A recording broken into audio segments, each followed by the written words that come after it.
আসসালামু আলাইকুম এভরিওয়ান, সবাই কেমন আছেন? আশা করি ভালো আছেন। সেদিন ঢাকার খুব কাছে জায়গাটাতে আমরা ঘুরতে গিয়েছিলাম। ঢাকার খুব কাছে গ্রামের এত সুন্দর একটা ফিল পাওয়ার জন্য আপনাদেরকে যেতে হবে মুন্সিগঞ্জ। এত বেশি সুন্দর ছিল সেদিনকার ওয়েদারটা যে বলে বোঝানো যাবে না। হালকা বৃষ্টির সাথে বাতাস, অনেক ভালো একটা ওয়েদার ছিল। গ্রামের একটা ফিল পেতে হলে এরকম জায়গায় যাওয়াই যায়, কি বলেন? অনেক বেশি সুন্দর একটা জায়গা ছিল এটা। ছোট বাচ্চারা খেলছে, সূর্যাস্ত হচ্ছে, সব কিছু মিলিয়ে খুব দারুণ ছিল। জানি না আপনাদের কাছে আমার ভিডিওটা কেমন লেগেছে। ভালো লাগলে কমেন্ট করবেন, শেয়ার করবেন, সাবস্ক্রাইব করবেন। Thank you.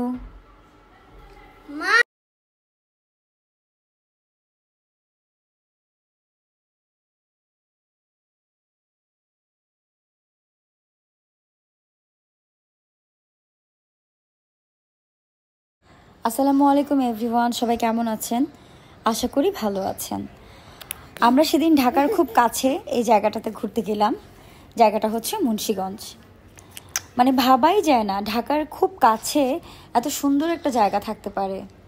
কেউ যদি গ্রামের একটা ফিল নিতে চায় তাহলে এই জায়গাটায় যেতে পারে। এত বেশি সুন্দর ছিল সেদিনকার ওয়েদারটা। জানি না ভিডিওতে আপনারা কতটুকু বুঝতে পারছেন। অনেক বেশি সুন্দর ছিল। ওই যে দূরে বাচ্চারা খেলছে, মানে সব কিছু মিলিয়ে ওয়েদারটা এত বেশি সুন্দর ছিল, জায়গাটাও এত বেশি সুন্দর, বোঝানো যাবে না। অনেক বেশি সুন্দর একটা জায়গা। গাছপালা, তারপরে খোলা মাঠ, সব কিছু মিলিয়ে জায়গাটা যে এত বেশি সুন্দর ছিল। এখানে গেলে ঢাকার যে পলিউশন, বাজে স্মেল, এগুলো কোনো কিছুই পাওয়া যাবে না। এখানে গেলে আপনি মাটির যে একটা স্নিগ্ধ স্মেল, বাতাস, মানে সব কিছু মিলিয়ে আপনার মনে হবে আপনি গ্রামে চলে এসেছেন। বাট জায়গাটা ঢাকার খুব কাছে। দেখি তো কেমন।